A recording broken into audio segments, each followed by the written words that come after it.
The haunting music in the Odyssey Siren scene has ancient roots. That's the headline from the New York Times Critic's Notebook by Joshua Barone. Christopher Nolan's new adaptation of Homer's epic premiered last week, and one moment has stuck with audiences: Odysseus tied to the mast while his crew rows past the sirens.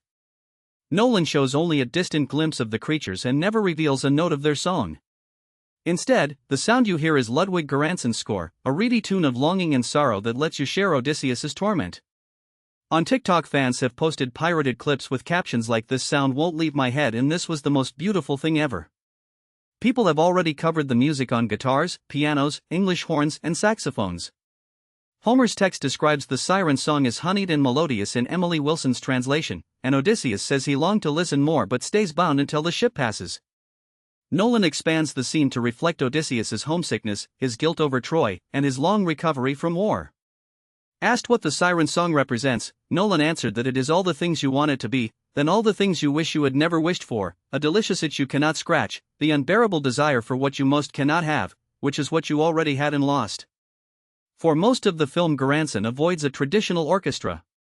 He and Nolan built a chorus of gongs, heard both acoustically and processed through synthesizers, creating an earthy yet otherworldly texture.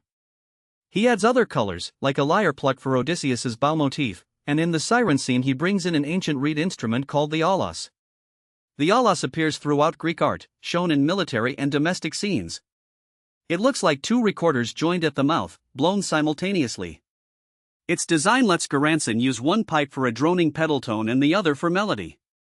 That melody is just 4 notes, 2 that reach upward as if yearning, then 2 that fall back, capturing the pull and release of the siren's call. The result is a sound that feels both timeless and urgently modern, resonating with listeners across social media and concert halls alike. Thanks for listening, and join us next time for more stories behind the music.